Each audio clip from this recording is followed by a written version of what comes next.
بسم اللہ الرحمن الرحیم۔ رسول اللہ صلی اللہ علیہ وآلہ وسلم بحیثیت سپہ سالار غزوہ احد سے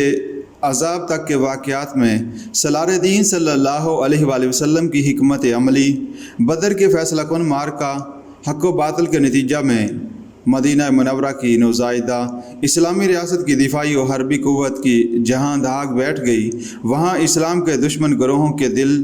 حسد و انتقام کا آتش فشاں بن گئے۔ کفار مکہ کے کاری زخم رستے رہے،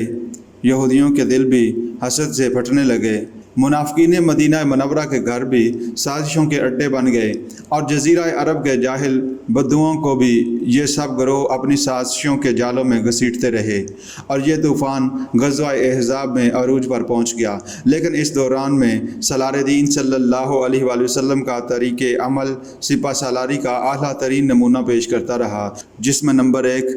عزم و ہمت اور تیاری۔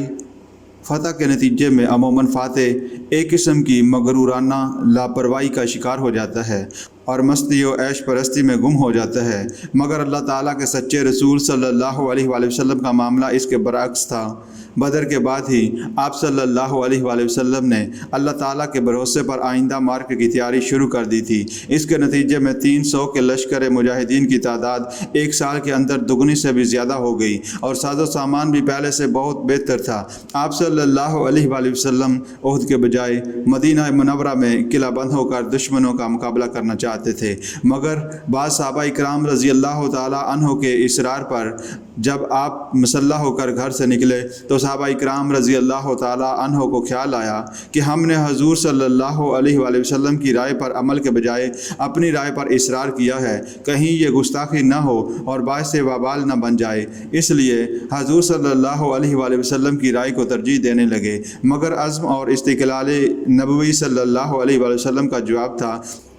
پیغمبر کو یہ زیبا نہیں کہ وہ مسلح ہو کر لڑے بغیر ہتھیار اتارے، وہ تو اللہ تعالیٰ کے اس حکم کے تابع تھے۔ جب عزم کر لو تو پھر اللہ تعالیٰ پر بھروسہ رکھو۔ دور اندیشی سپہ سالار کے اعلیٰ ترین اوصاف میں سے ایک دور اندیشی اور دور رس نگاہ بھی ہے۔ دشمن کی چال اور رد عمل کے سلسلے میں پیش بینی کر لینا سپہ سالار کے کمالات میں سے ہے، لیکن پیش آمدہ صورتحال کے وقت دشمن کے رد عمل کو قبل از وقوع سمجھ لینا سپہ سالاری کی عبقریت اور معجزانہ دور اندیشی ہے۔ کوہ احد کے دامن میں ایک چھوٹا سا ٹیلہ جو پہاڑ اور اپنے درمیان ایک چھوٹا سا درہ بناتا ہے، اس چھوٹے سے درے کی دفاعی اور جنگی اہمیت کا اندازہ اور آنے والے خطرات کے پیش نظر ٹیلے پر متعین ہونے والے تیر اندازوں کے دستے کو یہ ہدایت کرنا کہ فتح یا شکست کی صورت میں یہاں سے مت ہٹنا اور ہٹنے کی صورت میں واقعی اس خلا سے فائدہ اٹھانا۔ دنیا کی عسکری تاریخ میں اس چھوٹے سے درے کی جنگی اہمیت کے متعلق یہ دور اندیشی اور پیش بینی سپہ سالاری کا وہ کمال ہے جو اور کہیں دیکھنے میں نہیں آئے گا۔ اس لیے یہ محمد رسول اللہ صلی اللہ علیہ وآلہ وسلم کی عسکری عبقریت کے معجزات میں سے ہے۔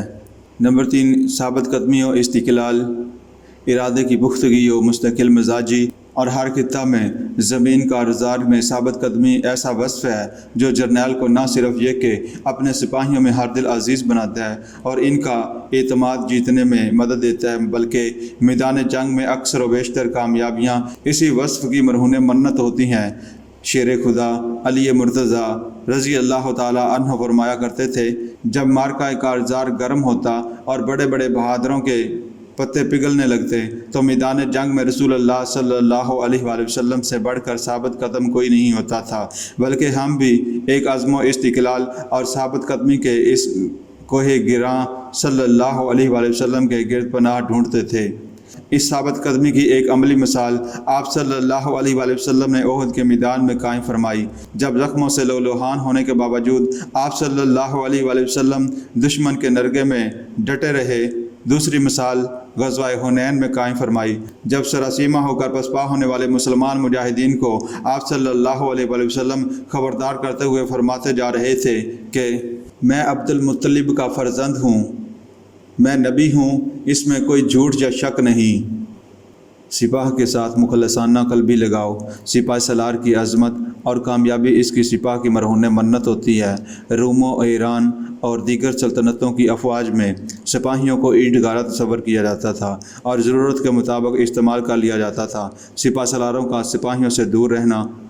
اصول و رواج کی بات تھی، مگر تاریخ میں جو رویہ سالار دین صلی اللہ علیہ وآلہ وسلم نے اپنی سپاہ کے ساتھ اختیار کیا وہ نہ صرف ایک نئی بات تھی بلکہ اسلام کی عسکری تاریخ میں ایک روایت بن گئی۔ مجاہدین سے محبت اور جذباتی ہمدردی کی عملی مثالیں بھی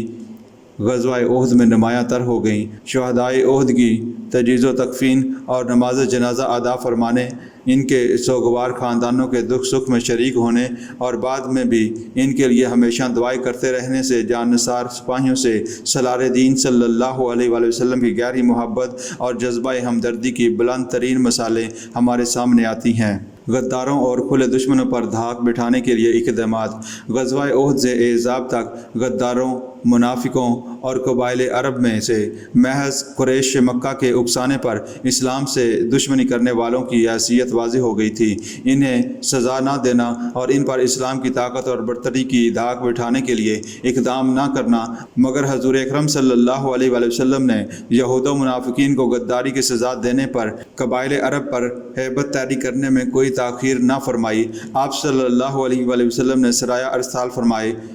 غزوات ہوئے اور دشمنوں کو سزا دینے کے لیے شب خون مارے گئے۔ یہ باتیں بظاہر سخت گیری میں شامل نظر آتی ہیں، مگر ہمیں یہ نہیں بھولنا چاہیے کہ اسلامی ریاست حالت جنگ میں تھی، اور جنگ میں تو یہ بالکل معمولی اقدامات تھے، لیکن سالار دین صلی اللہ علیہ وآلہ وسلم کی پیش بینی اور فیصلہ کی گھڑی سے فائدہ اٹھانے میں تاخیر نہ کرنے کی روش کا پتہ دیتے ہیں۔ مساوات اسلامی کا عملی مظاہرہ۔ حقوق و فرائض کے ضمن میں اسلام مساوات کی تعلیم دیتا ہے، جس طرح کہ وہ ہر فرد معاشرہ کے عزم و احترام میں مساوات کا قائل ہے۔ سپاہ سالار اور عام سپاہی میں یہ مساوات تو بہت ضروری ہے، بلکہ حالت جنگ میں تو اس کے بغیر کوئی چارہ نہیں ہوتا۔ یہ مساوات سپاہ سالار کو سپاہیوں کی نظر میں ہر دل عزیز بناتی ہے۔ سرور دو عالم صلی اللہ علیہ وآلہ وسلم نے اسلامی مساوات کے عملی مظاہرے فرما کر اپنے جان نثار سپاہیوں کے دلوں میں گھر کر لیا تھا۔ غزوہ خندق کے موقع پر مورچہ کھودتے وقت ایک جان نثار نے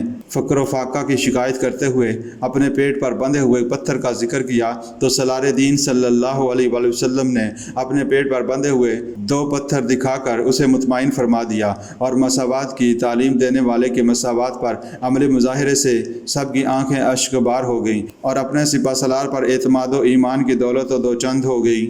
دشمن پر اندرونی وار۔ جنگی حربوں میں سے ایک کارگر حربہ یہ ہے کہ دشمنوں کی صفوں میں انتشار پیدا کیا جائے اور اس پر اندرونی وار کیا جائے۔ جنگ بدر میں اسلام کی شاندار فتح کے نتیجے میں مختلف گروہوں کے دلوں میں حسد کی جو آگ بھڑک اٹھی تھی، اس کا نقطہ عروج غزوہ خندق یا جنگ احزاب تھی۔ اس میں مشرکین، منافقین، یہودی اور بدو قبائل کا ایک طوفان بلا مدینہ منورہ کی اسلامی ریاست کے خلاف امڑ آیا۔ اس کا مقابلہ کرنے کے لیے آپ صلی اللہ علیہ وآلہ وسلم نے حضرت سلیمان فارسی رضی اللہ تعالی عنہ کے مشورے سے شہر کے گرد خندق کھودنے کا حکم فرمایا تھا، اور پھر اس متفرق گروہوں والے لشکر کا مقابلہ کرنے کی دوسری صورت یہی تھی کہ اس پر اندر سے وار کیا جائے۔ بان متی کے کنبے کو منتشر کرنے کے لیے مختلف گروہوں میں شکوک و مخاصمت پیدا کر کے ان کی قوت و جماعیت کو منتشر کر دیا جائے۔ حضرت نعیم بن مسعود رضی اللہ تعالیٰ عنہ کے ذریعے سے آپ صلی اللہ علیہ وآلہ وسلم نے یہ کام انجام دیا اور آندھی کے طوفان نے اسے مزید آسان بنا دیا۔